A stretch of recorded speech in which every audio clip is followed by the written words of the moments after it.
And welcome back to the OperaWire podcast. I'm Francisco Salazar, and today I'm really excited to be joined by Afton Markay once again.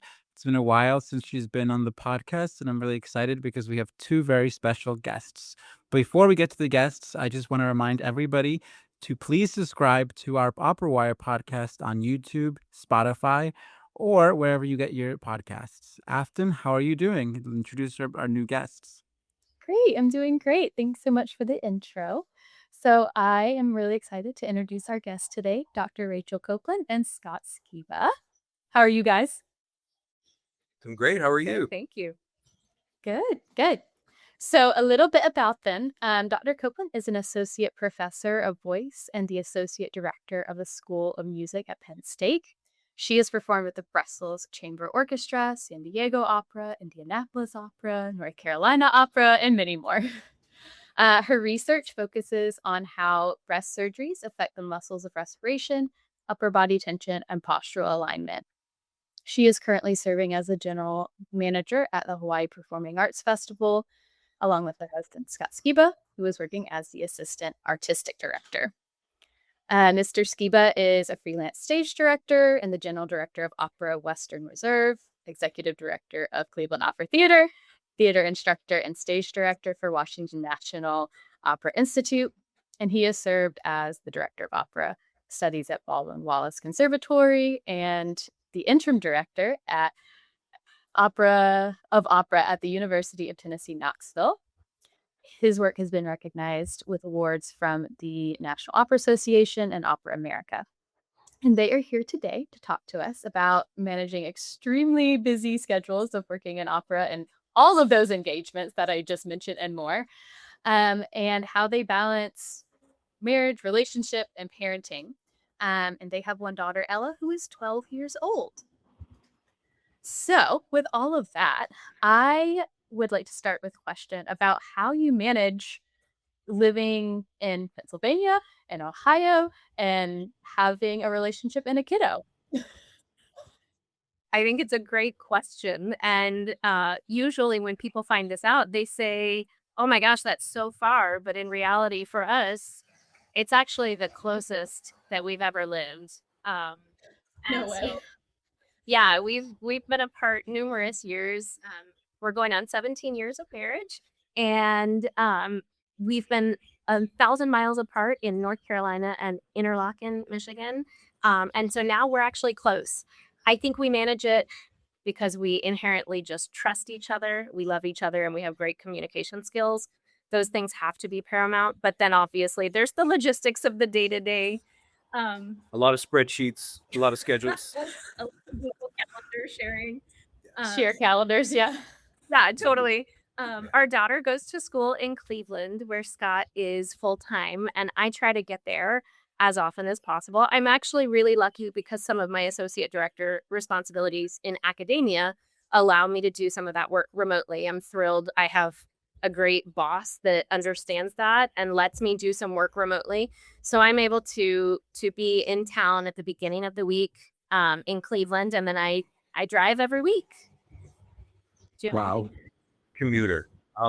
Yeah, that's like sort of the regular schedule. And then it just involves things like what activities does Ella have upcoming? What gigs do we have? Adjusting either of our regular schedules to make it work. If I'm out of town, then Rachel can flex or vice versa. And, we're fortunate that we both have great relationships with our parents, and everybody has a great relationship with each other. It's almost unheard of. But sometimes Rachel's folks are able to travel to Cleveland to be with Ella. Sometimes my folks are able to travel to Cleveland to be with Ella. So it really does help. But sometimes friends too. Sometimes no matter how much pre-planning you try, there's an activity that Ella might have that's right over top of a tech rehearsal that I can't get out of. And so friends sometimes can swoop in also and help save the day. So it's the You know, makes it work. for the opera industry, a lot of times artists are always hesitant if they want to start families because all the traveling and it's very complicated even just to where you're going to school your child or anything. When you guys wanted to start a family, was that ever a thought, a hesitance? And was it something that you guys started thinking immediately about? Yes. Yeah, I think immediately when we found out that we were expecting, that was when we had the biggest distance. I was in Interlochen, Michigan, and Rachel was in Greenville, North Carolina. And so we immediately started making plans to adjust how life could be, how we could support, best support the child that we were going to bring into the world and also best support each other. So at the time that involved, I resigned from the position I was in at Interlochen and I became stay-at-home dad with Ella and started leading into freelancing. And then, there's been a lot of ebb and flow throughout, like different opportunities come up. So it's definitely something we discussed. And I think we decided a while ago that one child was probably about all that we could fairly, not, I mean, we'd love any children we were blessed with, but I think because of the traveling and the schedule, just that it seemed like we could make it work with one child. So kudos to colleagues and friends who have more than one and find a way to make it work. They're truly superhuman. Yeah. Wow. No, I can think of a couple of people who have like multiple. I'm like, oh my goodness, one sounds hectic. So, I was wondering a lot of. Oh, go ahead. I was just going to say, I think we've been very fortunate that all of our employment locations, freelancers, like freelance gigs, academic gigs, standing, work at opera companies, like the home opera company, they've all been so supportive. And we've been really lucky that they understand what it's like to have children and to want to bring children around as long as we're still getting the work done. Yeah, I used to joke around that Ella would be in so many opera rehearsals that pretty soon she would send me to get her a latte and then sort of stage everything and fix it all while I was gone. She'd give you notes afterwards. Storytelling's a little muddled here, Dad. You might want to clean up the flow. I was kind of going back to, like you said, you have support. A lot of opera singers, young artists will do an au pair program. Usually it's, at least the ones I know, are going from the US to Europe. Have you ever considered or had like an au pair that is doing opera in the States? Am I allowed to say my mom? That doesn't really count. When we were both working for the Oberlin in Italy Arezzo Opera Festival every summer in Arezzo, Italy. My mom actually came 3 summers to assist with the responsibilities there abroad. So again, it takes the village. So we didn't have an au pair per se, but we definitely did have somebody who traveled with us to assist. Yeah, and then as Ella got a little older, we actually, because of friends in Arezzo, she would then do daycare with a friend of a friend. So we would drop her off in the morning, go to work, pick her up afterwards. Sometimes see her out and about in town. Yeah, but when she was younger though, yeah, when she wasn't with your mom, like she would be strapped on to one of us in the little baby carrier. Yeah. And sometimes doing site visits all around the city. We've also found here in Hawaii, which is where we are right now, there's been a great community, and there's also some arts programs at the local theaters where we've been able to have her enroll and do her own art activities, for a couple of weeks during the summer while we're here. Has Ella been influenced in wanting to study music, and does she take music lessons, or does she like know that mommy and daddy, that's their profession, and doesn't want to know anything about it when you when you guys are home? I think both. She is involved through her school in Cleveland. It's an international baccalaureate program for K through 8. And she's involved in music there. They have an excellent orchestra program, and she plays the cello. We are trying to not overwhelm her with it because we don't want to force it. But at the same time, we're letting her kind of make her decisions and show us how much she's interested in it or not. I will share a funny story though, maybe. They do a 3rd grade musical, and Ella got to sing one of the leads, which we were, of course, very proud of. But then, it made sense that her choir director would think that she would want to be in choir the following year. So in 4th grade, her choir director, as I'm, picking her up one day in the drive-in line, her choir director said, Ella didn't audition for choir this year. And I said, oh, I'm really surprised by that. And he said, I think that's because, she said to me, we already have one famous singer in the family. We don't need more.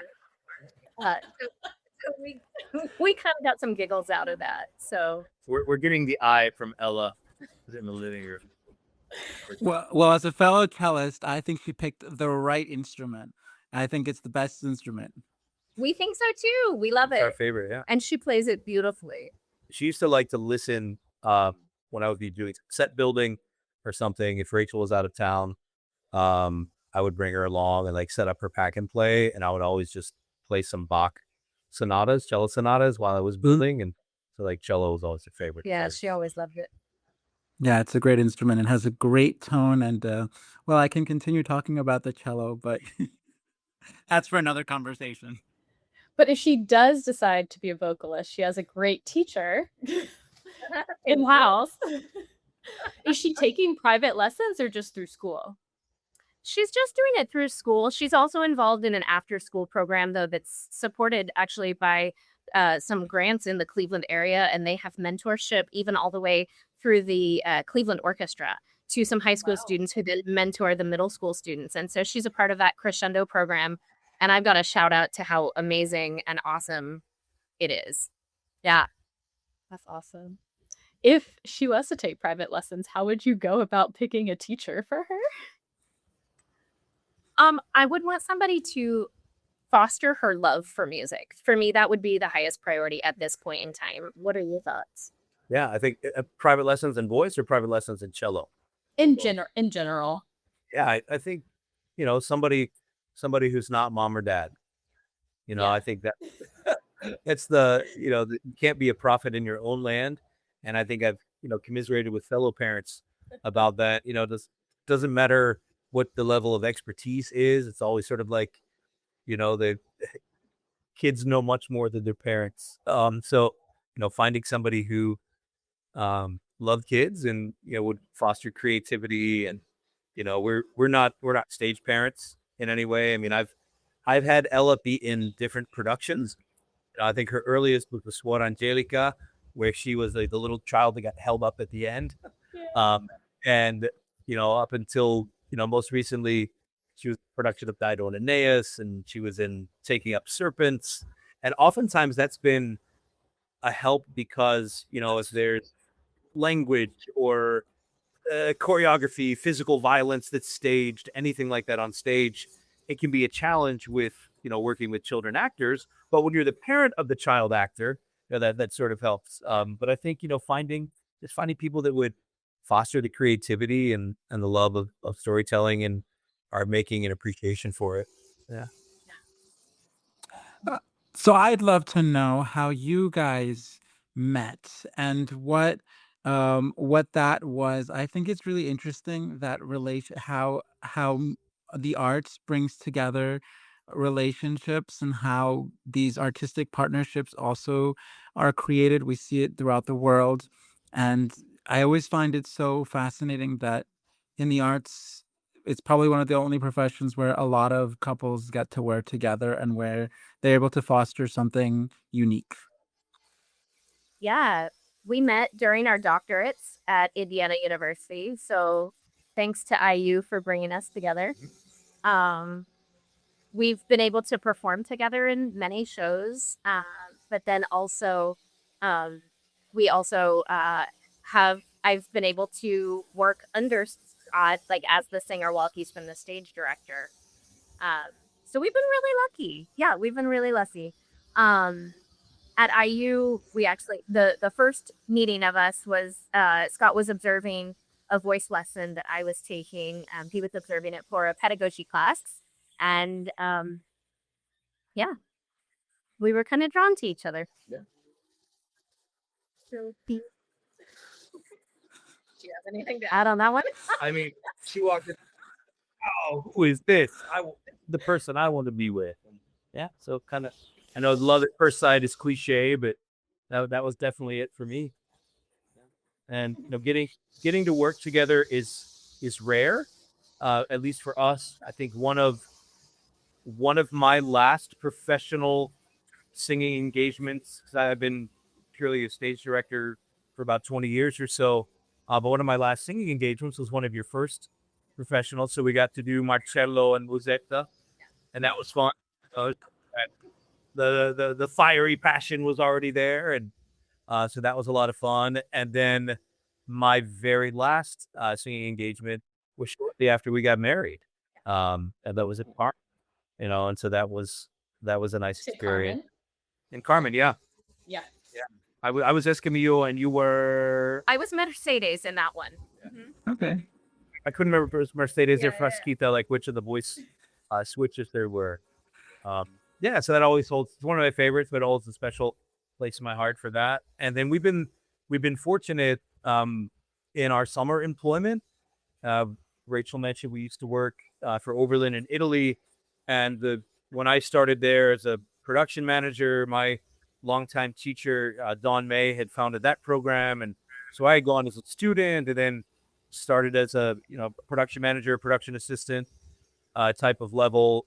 And as I was kind of working my way up, the former executive director hired Rachel, and then I was appointed executive director. And I thought, wow, Rachel's awesome. So of course gonna keep this awesome person on board. So it's nice. Like it's never been a joint hire type of thing. Like I've never hired her or vice versa.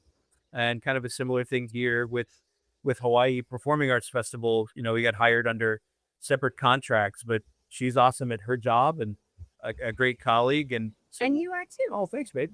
So it's nice to get to have a little bit of time to work together. We've not landed ever the holy grail of academic appointments where you're in the same city. The middle of Pennsylvania State College and Cleveland is about as close as we've ever been able to get, but we've been fortunate to have the summer work together. So we get 6 weeks at least per year to be together. That's great. Yeah, you get your shared calendars right there for the For sure. you're so synced for the 6 weeks of summer. Yeah. That's right. That's kind of, precious. Yeah.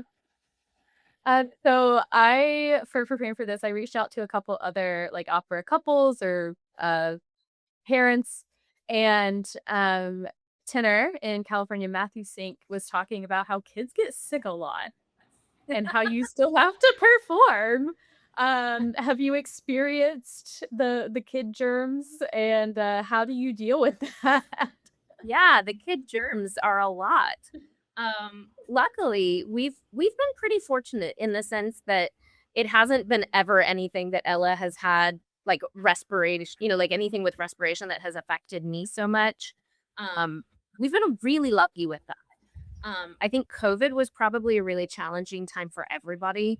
But early on, we would shift where the priorities were.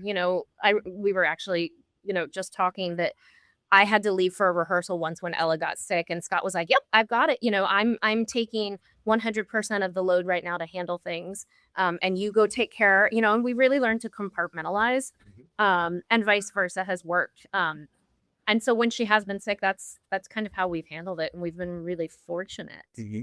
Yeah, in some ways, I know that some colleagues have said like being around the little kids, it's like it exposes them to all the germs, so it's almost like they get this super immunity happening. Force field. Yeah, right. But I have noticed, a good number of colleagues, like they'll come in and their little one has a cold, and a couple days later, you notice that they're masked up or things like that. But I think as a director, I probably get sick less than I ever did as a singer. I don't know if that's just psychosomatic or just like happenstance or coincidence. But yeah, that hasn't the health. We've been fortunate that Been blessed with she good health. hasn't had too many health issues, but it definitely is a thing. I think that too around like students, like your little kid goes to school, then they're around everybody, then the classroom, and there are some days where might be doing some teaching at Overland, then some teaching at Volden Wallace, or some teaching at CIM, or some combination of that, or other things. And like, wow, I've been in 4 different pools of the German spheres, and I don't know which one I'm going to pick up. I will say, Yeah. is not totally related to germs per se. I will say that there has been an interesting, from the perspective of the parents, an interesting maturation maybe of her progress and her ability to communicate with others, because she is so frequently around adults or older people, whether it be college students or students in young artist programs or whatever. She has frequently, when she comes to rehearsals with us, she's been around them. And so she is a mature 12-year-old. She was a mature 8-year-old, and there are benefits to that. But there are also sometimes, I think some things that we wish that maybe, she still had a kids her age at times to play around with at all times, but that hasn't been her situation. But I think there are also added benefits. So it's nice to note those too. Yeah, I can imagine that, sometimes being around so many adults, especially when you're in the theater or whatnot, it does change the perspective of a child, but it also kind of gives you like the child wanting to be around the kids their age as well. Um, does Ella have a favorite opera, or is there an opera that she actually would enjoy going to? Barbiere Yeah, that's her is, favorite. I think, her favorite. Especially that buona sera, that spot. What's your favorite opera? Barbersville. Yeah. And I think, it's almost possible for us to say that she probably has been to more operas. Guaranteed she's been to more operas than I had ever been to at 12 years old. But Yeah. she has. I think there was one season where we were doing Figaro at Penn State, you were doing Figaro at Volden Wallace, and maybe I was doing one professionally, and she was like, "Mom, do I have to go again? This is my 3rd one this season," or something. It's just like, wow, who gets to say that? Well, I'll say it this way, I review operas and whatnot, and I'm like, well, I think I've seen 2 poems this season. I'm not doing a 3rd or a 4th, so it will have to depend. So Yeah. I And understand. there are some times where, as she gets a little, as she's gotten older, she's like just hitting the cusp of the age where, she can be at home by herself. And so sometimes they'll say, "Hey, do you want to come along with me to rehearsal?" And she'll ask what it is. And so if it's something that she's seen a lot or something, there, then sometimes she'll say, "No, I want to be surprised. I'll come to the opening." So she has like the best ticket all the time, sounds like. She can see behind the scenes, she can see the premiere. Right. Amazing. Like, she loves getting dressed up for opening night. Mhm. That's always I love getting dressed up too. I think most people really do like getting dressed up. I had a question about your working relationship. Scott, when you have directed Rachel, and Rachel when you've been directed by Scott, what is that like, and how does the relationship change in the rehearsal room? I think that's an interesting question. I think that personally and professionally, we keep very separate. So at places where people don't know us, they don't know that we're married, because Rachel was already working professionally before we were married, so she kept her last name, Copeland. And so if you didn't know us, you would have no idea that we were together in any way, like, identifiable by last name. And Sorry, oftentimes he outed you. no, God, no. Oh no. It's good. Who are you? So I think that carries over into, when we've been in rehearsal together. So I don't think anyone would necessarily know that there is any different relationship between us than any other colleague. As a director, I like to be kind and have fun and be imaginative. I'm usually very relaxed, and most people, when we'll work together the first time, they'll say some version of like, "Oh my gosh, you're like the most chill director I've ever worked with." So I think I'm pretty calm anyway. So I think that I'm probably more calm as a director than I am as a husband. You know, like probably less frustrating. I should probably not comment on that, right? No, I think that's totally right though. We compartmentalize. And so, when we're at work, we're doing a professional job and that's what it is. And I think, that's kind of the way that it's always been for us too. And I think, especially with the long distance, it's been a benefit that we know what each other does for a living because let's say we call each other on a break, when we're on a 15 or something. Um, and even if we're in the middle of a deep conversation about something really important or time sensitive, if we say, "Oh, I'm hearing, 2-minute call, I got to go back." It's not, "Well, hold on, we need to finish this. We need to talk through this. We need to solve it." It's, "I understand, Kate, bye, love you," and we're able to say, "Okay, now let's shift back to professional and shift back to personal or something." Yeah, that mutual understanding of like what you're doing, and you don't have to explain that every time. Like, no, I have to get back. Like that's Right. That's a good Totally. good dynamic. Mhm. So, talking about that working relationship, is there a project that you guys are interested in doing together at some point, or is there something that's on your wish list that you guys haven't realized yet? Hmm. I don't know. I think I tend to think more about getting time to spend together, if that makes sense. And in terms of projects, I know that gigs that I accept or things that I try to prioritize, I'll always try to prioritize somewhere I know that Rachel wants to go.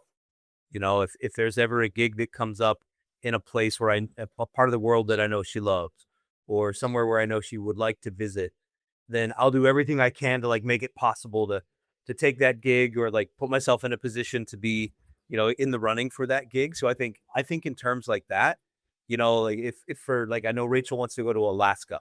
So I think if somebody wanted to mount an opera production in Alaska, whether that be like a standard, in a theater proscenium or in some alt venue or site specific on a glacier, I would try to find a way to make that happen so that Rachel could come along. So I think those are the type of things that I look for. But it would always be fun to collaborate, on a lot of things. I mean, Rachel's a very smart musician and a great singer. But I love working with smart musicians and great singers on new repertoire because then you can really get to the acting and the communication. So I don't know, maybe something new would come up, something new, kind of very challenging where, all the assets you bring to the table as an artist would be fun to work with. But yeah, what about you? Thank you. That's really sweet. Thanks. I was gonna say, I mean, this is going back 20 years in history. We did a role preparation class together at IU. This was back when he was still singing. That's more than 20 years ago. It was Martina Arroyo's class, and we did. You were singing John Proctor, and I was singing Abigail in the Crucible in Ward's Crucible, which to this day is one of my favorite operas. I just think it's spectacular, and it's gorgeous, and it's an essence of American music that I think is really special. I got cast for that in a smaller company out in California a few years later, and unfortunately, they had to cancel the production, and so. I think I've probably aged out of being able to sing Abigail, and that's fine. I accept it. But if we're talking ideals, it would be so fun to sing that, and I would love for you to sing it with me. But I think since you don't do that anymore, it would be great for him to direct it. That's kind of being a real specific answer to that question. But I just, I just, I just saw that opera with Washington National Opera, and I was shocked with how beautiful the music is and how amazing each role is. There's no small role in that opera, and John Proctor's role is incredible. Abigail's is amazing, and I'm forgetting who the lead is. Oh my God, it's an Elizabeth? amazing work. Elizabeth. Yeah. It's an incredible work. I mean, it's an Yeah, I amazing saw story and such an important story right now. absolutely. exactly. Absolutely. I was before I got into opera, I was a theater kid. I always wanted to be an actor in music theater, and I knew the Crucible very well. And Michael Ehrman was directing the Crucible, at Indianapolis Opera when we were doctoral students at IU. I think it may have been before we met. It was before I was Okay. there. Yeah. And I remember he invited me to come up and see the production, and I remember driving up there sort of like mentally with my arms crossed, like, okay, we're gonna have a Crucible the Opera. And then I left that performance thinking, oh wow, Crucible the Opera, this is amazing. So it's a great work. Yeah, that would be a fun project. That would be a fun project. Have you directed it? I've not. You did scenes, right? Yeah, just some. With I some did like we did a student tour of it. Like a educational engagement tour way back in, I think that was 2007, 2008. But yeah, so could be fun to visit that one. It's definitely timely. Yes, definitely. I would love to see that. I think it would be really great, and I think it's a work that should be performed more often because it's not, and it's something that actually, when we talk about American works, it's, I think, one of the great American works that needs to be Totally. seen. Yeah, for I could sure. not agree more. We're manifesting it. Hopefully, you'll get to sing in it and direct it and all the things. Love it. You go ahead. Afton, no, your turn. Yeah, so I was gonna ask about like highlights of raising kiddos around opera, and so you said like she has this maturity about her. But is there anything else you can think of that would be encouraging to listeners? I mean, if it's fair to say, I don't think there's ever going to be a perfect time to plan how everything goes, and there's so much out of control. But she is the joy and the brightest light and the best part of the both of us. And so it's amazing to watch somebody grow and bring what I think, what I love about him, and bring that up in new eyes, and yeah, it's just really special to watch a whole human mature, but to do it with a bit of sophistication and around this beautiful art form that really has shaped who we are and what we love. It's a gift. Yeah, well said. And I can imagine that for her, it's also a gift to be able to explore the world with you guys as you guys are doing what you guys love. Yeah, it's interesting. I remember when she was really young, like still in a carrier or whatever, I think there's different philosophies, and it's everybody makes their own choice and it's right for them. But what we chose to do was incorporate her into what we do rather than stop what we're doing to make organized plans or whatever. So she was never the kid that needed to be in her own bed at 5 p.m. or 7 p.m. or 9 p.m. or whatever. We had her adapt to what we were doing. And I remember, like after a show one night, she had been asleep. She slept through maybe most of the show, but then we went, in the carrier, then she decided to kind of wake up, but we wanted to go and celebrate. And so, she would come out with us, and then she would go back to sleep or something. And that's really non-conventional, and that's not standard, but it's been a life that has worked for us and for her and has made her very adaptable, I think. Yeah, and it may have been, partly influenced at the time we were working in Europe every summer, and kids are part of all the things. They go out and they're out later and they go out to restaurants, and it's not like, oh, the parents are going to go out to a meal, so they have to get a sitter. No, they're there with them. And it may even be one of the same incidents you're thinking of. It was after La Rondine, and I had Ella in the carrier, and the only seating, we went out with the cast and the conductor, some cast members, and we were having a dinner as you do after a rehearsal, and like somebody said, "Is that a baby in a bar?" And I was like, "Yeah, is she bothering you?" And so I think it's just kind of that's been normalized. Yeah. And I think one of the things that I've tried to be a champion and supporter of is anytime either like planning gigs or making rehearsal plans, like big budget, small budget, no matter what, if if a colleague is a relatively new mom, we've made sure that they're able to, pump in between rehearsal times and like have a place where they can do that. Or, I'll always let colleagues know, it's just on a gig, and I knew that their kids were there and I knew that the parents were helping. I said, hey, they're welcome anytime. They can come in and watch and be here. Or I've had other, colleagues reach out where, I've hired them and they said, well, I'm expecting. So at the time of the show, you'll be able to tell.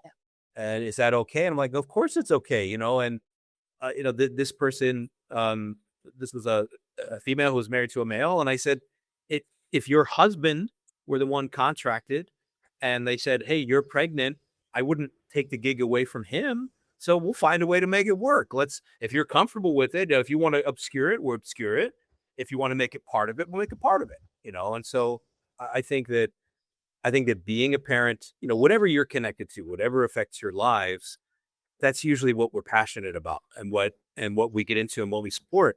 And so I think as a working artist in opera who, is a super proud girl dad, I think it's important for parents, no matter the gender, no matter the age, no matter how many, to be able to feel like it's not something that you can't do. It takes a lot of work and you have to have a support system of some type. And at the very high level, that might be, you've got your nanny or your au pair traveling with you. At any end, it might be you have parents or a parent who is able to, or a friend, or, if you're a director and, it was also convenient. I got a great child actor and somebody who I needed on stage. Keep eyes on her, so that I think in anything like that, that's been sort of a highlight, is to try and make it possible where it's not like it needs to be preclusive at the outset that if you want a career in this, you absolutely can't have children. I think the career is evolving, and what that means to have a career in opera is changing, and it's more diversified, and usually means a little bit of this and a little bit of that. But I think that having a family and having children can be part of it. You just have to be willing to. You have to have a partner who understands. I'd say if you're having trouble in your relationship and you don't yet have kids, maybe not have kids. But if you're in a relationship and it's been years and you can do the long distance and you know how to communicate, and if you can deal with that, then maybe give it a try. It certainly doesn't make it easier. But That's really refreshing to hear. It's really refreshing to hear you talk about like making those accommodations that are just, to me, just seem very like, of course you can take time to pump or answer the nanny or whatever. But I know singers have had trouble with that, or like hide their pregnancies throughout, and because they don't want to lose the contract or whatnot. And so I think that it is becoming more normalized and accepted, and those accommodations can be made is so important. So thank you for doing that. I hope it becomes more normalized. It's also important, like postpartum, because your body changes and your voice is changing. You're having a new relationship with it. I remember with a colleague, that sometimes people will communicate ahead of time and just say, hey, I recently had a child, body's not the same. And I was like, great, it was for a Romeo and Juliet. And I do this anyway with something like that, where I'll say, okay, first rehearsal that we have, there are so many ways we could do the bedroom scene, but what side do you like to sit on? Do you like to sit on your left hip or your right hip? How could your bodies work together, so that I know like what is possible with how you two humans can exist on stage in ways that are comfortable. Let's sort that out. Additionally, like as you're rediscovering your instrument, or okay, you had something related to that. You're singing me, so it's going to go beyond, do you like a left hip or a right hip? And that's going to change how we put the chaise in Act 4. But what else might we need to do to make it possible? So I think it's, not just people who have had children, but just aesthetics, humans, just like Yeah. the same, the same attention you would give to, I've had a recent injury, I have a knee problem, I have a back challenge, whatever it might be. I think it does that. And it also gets like a future generation of people interested in opera, and opera part of their lives. Yeah. And I think if opera is this thing that, oh my God, you can't have kids near it, and oh my God, it has to be this, and oh my God, I It's so can't. long, they're never gonna sit through it. And then, I think it's refreshing to have kids. And if the worst thing that happens, you have to turn around and say, shh, cool. Well, great. Well, we need these people who you're shushing. So, have them here. It's important to get rid of all the stigmas that have been heralded around opera for so many years. And I do want to Yeah. thank you, Scott, for that answer as well. I think it's really important that people hear that, and that they feel comfortable in the rehearsal room, particularly after having met child or while they're pregnant. And I think it's also really great to also normalize that kids can stay up till 12 a.m. in the morning without having permanent bedtimes, because we all live crazy lives, and it's always very difficult to manage certain things, and having sometimes scheduling is not always going to work for everyone. So I think that's really I'll take that as a parenting tip if I ever have children. Don't make it a regular thing, because you'll pay for that. Yeah. It's all good. It's all good. Well, I guess the one final question that I do have, and it's about if you have anything else you'd like to add about navigating family relationships while working in opera. I think communication, I mean, that has to be the strongest. And if communication is there, you can handle anything. I know we've kind of already touched on that, but I can't impress it enough. Because there are times when you're traveling and there's not good communication, or you're on different time zones. And so that's really complex and really challenging. But being open, honest about what it is, and communicating that clearly and succinctly, and maintaining the respect that you have for your partner and the love that you have for them, I think you can navigate anything.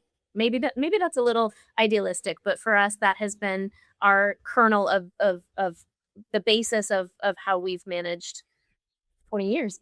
Yeah. I think it's well said. I think the most challenging time as a parent is when the children are too young to communicate verbally on the phone. So when I would be away from Ella before we could talk, that was always hard, because I felt like I couldn't connect with her in a way that was meaningful. But as she got a little older and we could communicate and have conversations, that was helpful. So I think, be prepared for that.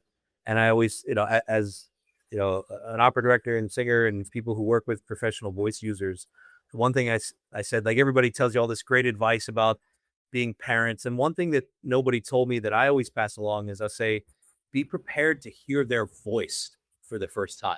Like, when you actually hear their voice, like whether it's a laugh, it's a cry, it's a sound, it's like, nobody prepared me for that sort of like sonic oral impact of like, oh, that's what you sound like as a human.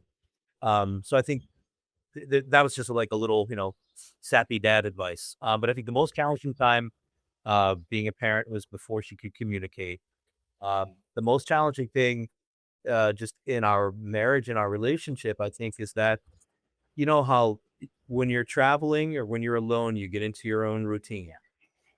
And then you come back together, then all of a sudden it's like, who is this other being in my space disrupting my routine? And you're getting back together fights. And then you make it through that and everything is great and you get used to it. And then you realize you're about to separate and go your own way for however long it might be. And then you start to have I'm going to leave fights. And then you arrive and it's like, okay, we're talking. And then you have I can't communicate with you just on the phone fights, and so it's always that sort of ebb and flow of like, we're not having an argument about anything other than the situation of being together, about to separate, trying to figure out how to communicate when we're apart. Yeah. And it's sort of like, so to be prepared for that, for people, and then be prepared to magnify that with your children. It's more challenging. Yeah, we laugh about it now. Sometimes when we notice that moment on the phone or something after we've been apart or whatever, and we just say, okay, you know what? It's that we're on the phone. I love you. Bye. Yeah, it's because on the phone. This would not even be a fight right now. It's tone of voice, or like, there's a little bit of a millisecond of a delay, and I'll read the subtext into something that doesn't exist. So That's amazing. Thank you so much for being with us today, Afton. It's been a Thanks for pleasure. sharing. Afton, it's been a pleasure co-hosting again with you. And Thanks for having me. guys, look out for Rachel Copeland and Scott Skiba's work. They're special people. And thank you very much for having us. Thank you very much for being with us today. And for all those, check out operawire.com. And don't forget to subscribe to the OperaWire podcast. Thank you guys so much. And see you at the opera. Thank you.